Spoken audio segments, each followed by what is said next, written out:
અમારા મામા કહે કે ભાઈ દસકો આપણે આવ્યો એટલે દસકો પૂરો થાય એવું જરૂરી નથી. જો સાચી રીતે એને નિભાવીએ ને તો દસકો વીસકોય થઈ જાય, અને નો નિભાવીએ ને તો દસકો પાંચિયામાં પૂરો થઈ જાય. દસકો એને કહેવાય જે આપણે ટકાવી શકીએ. તમને મને એમ હોય કે મારો સમય સારો છે અને હું લડી લઉં, નહીં. સર્વાંગી વિકાસ, પરિવારની જ્યાં જરૂર પડે ત્યાં પરિવાર પાસે સર્વાંગી વિકાસ. મારો પૈસાવાળાનો સમય છે પણ ક્યાં જાય ભાઈ, શું કરીશ? નહીં, સર્વાંગી વિકાસ. ડોન મેન્ટનોએ આ મિસ્ટેક કરી. એક દિવસ એમને બીમારી ઉપડી એટલે ડૉક્ટર પાસે ગયો એ માણસ. 50 થી 60 સ્પેનની અંદર મોટી હોટલોનો માલિક, એવડી મોટી હોટલ, એનું નામ, અને એટલી જબરજસ્ત ચાલે. ડૉક્ટર પાસે જઈને રિપોર્ટ કઢાવ્યો એટલે ડૉક્ટરે એક જ લીટીની અંદર કીધું 90 દિવસનો સમય છે, કૂપનમાંથી નામ નીકળી જવાનું 90 દિવસમાં. વિચાર કરવા માંડ્યો, અને સારો માણસ હતો, ખાલી ધંધાનો નશો.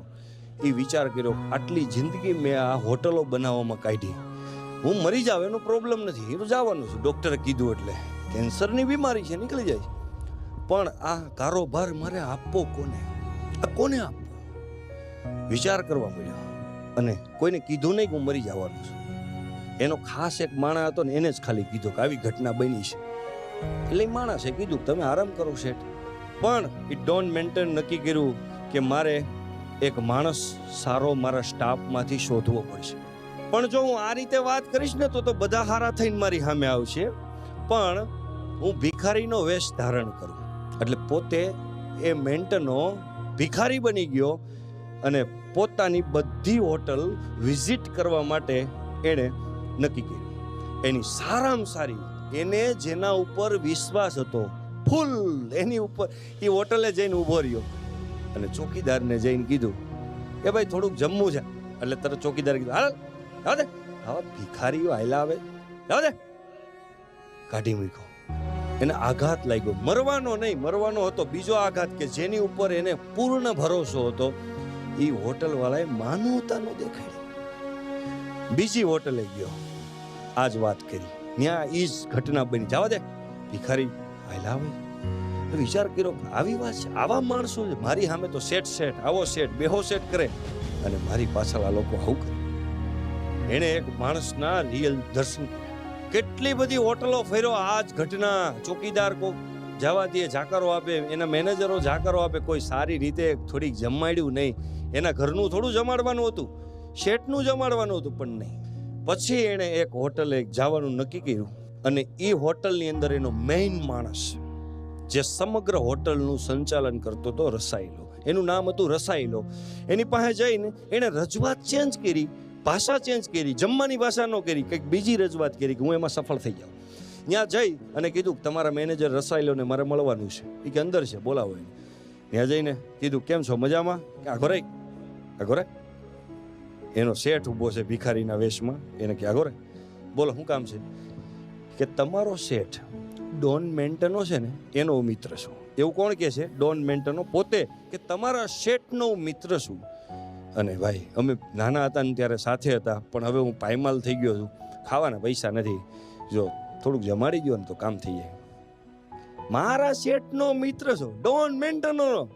આ બરાબર છે, તું ભિખારી થઈ ગયો, એક નંબરનું કામ કર્યું, કારણ કે મારો શેઠ ભિખારી જ થઈ જવાનું છે, કારણ કે બધી જગ્યાએ દે જ કરે છે. ગમે એ આવે આપવાની જ વાત, ગમે એ આવે એ ભિખારી 100% થઈ જવાનું. મને તો એવા સમાચાર છે કે 90 દિવસમાં એ માણસ જ નથી રહેવાનો. અને તમે જે શેઠની વાત કરો ને, એ જિંદગીમાં ક્યાંય માર્કેટમાં હાલે એમ જ નહોતો.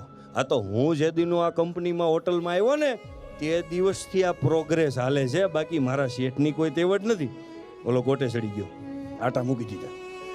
મારા નજીકનો માણસ જેની ઉપર મને ભરોસો હતો, આવું હારી ગયો ડોન મેન્ટન.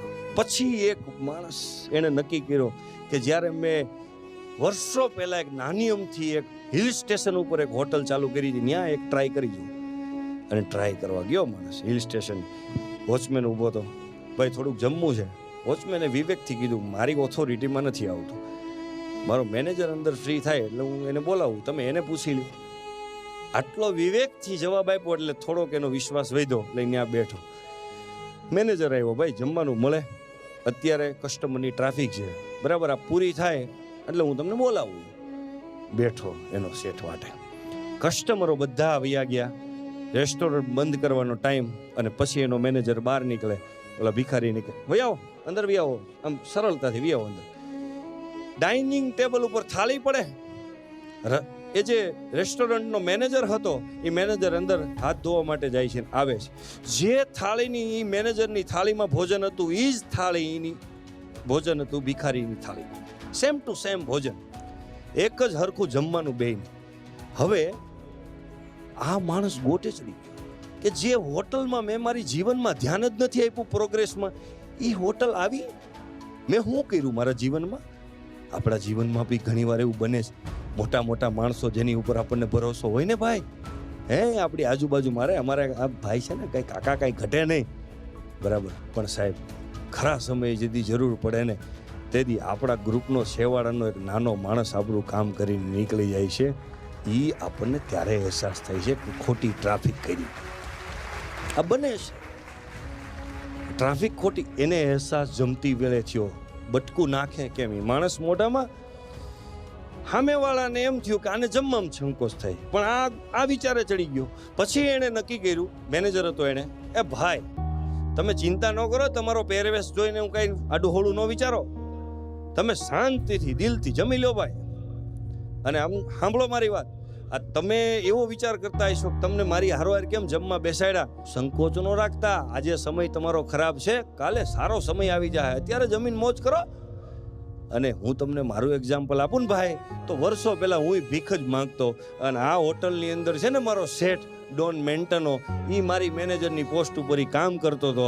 અને હું અહીંયા એક દી આવ્યો હતો, મારા શેઠે મને અંદર બોલાવીને જમાડ્યો હતો. એટલે એ જોયું છે ને, એટલે તમારા જેવા વ્યક્તિઓનું અંદર બોલાવું છું અને જમાડી દઉં છું. માણસ જમી અને નીકળી ગયો. નિર્ણય કર્યો કે મારે બધાની સામે આવવું છે. બધી જ હોટલોના મેનેજર અને જે સ્ટાફ હતો ને એને એક આવા ઓડિટોરિયમની અંદર ભેગા કરી અને એક એલાન કરવાનું નક્કી કર્યું. અને ડોન મેન્ટન ભિખારીના વેશમાં આવ્યો, ન્યાય એણે પોતાના ભિખારીના કપડાં ઉતાર્યા. બધા ચકિત થઈ ગયા, આ તો આપણી ન્યાય આવ્યો હતો. અને પછી એલાન કર્યું કે આ તમામ હોટલો મારી છે, એના તમામ મેનેજરને હું આ હોટલ કંપનીમાંથી રજા આપું છું, રસ્ટિકેટ કરું છું. અને તમામ હોટલનો મેઇન મેનેજર, આ જે છેવાડાની હિલ સ્ટેશનની હોટલનો મેનેજર છે, એ બધી હોટલોનો મેનેજર હું એને બનાવું છું. અને એની હોટલની અંદર કચરા મારવા વાળો માણસથી લઈ અને જે નાનામાં નાનો વ્યક્તિ જેનો કર્મચારી છે એ હોટલની અંદર, એ બધાય વ્યક્તિને હું મારી તમામ હોટલના મેનેજર બનાવું છું. એ ડોન મેન્ટનોએ નક્કી કર્યું. શું કામ? યાદ રાખો કે તમે કોઈ માટે સારું કરો છો, સારી ભાવના કેળવો છો. અહીંયાથી તમે 2 લાખ રૂપિયાનું દાન આપ્યું અને તમારું અહીંયા નામ બોલવામાં આવ્યું કે મારા બાપુજીએ અહીંયા ઉપયોગી થઈને દાન આપ્યું. એ 2 લાખ રૂપિયાનું દાન આપી દીધું. એમાં તમારો પરિવાર બેઠો બેઠો જોવે છે કે મારો ઘરનો વડીલ છે ને, એનો હાથ આમ નથી, આમ જઈ રહ્યો છે. એ આમ જઈ રહ્યો છે. એ ગુણ જે તમારા પરિવારની અંદર જે ધરબા હે ને, એ મોટો થઈ અને બાહ્ય રીતે ગમે એટલો નાટો હોય છે, પણ દિલનો દાતાર માણસ બનશે. જો જોહે તો એક તો દાન દેવાનો ગુણ આ, અને જે જોવે છે એ પરિવારની અંદર ગુણ જનરેટ થાય છે.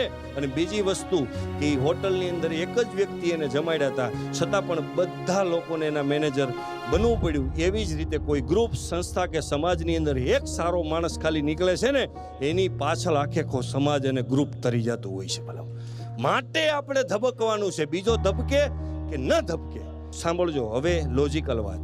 આપણી માનસિકતાના આધારે આપણા શરીરને મન રોકે છે, અને આત્માનું નિયંત્રણ મન પર ના હોવાથી દિશા વગર ભટકે છે.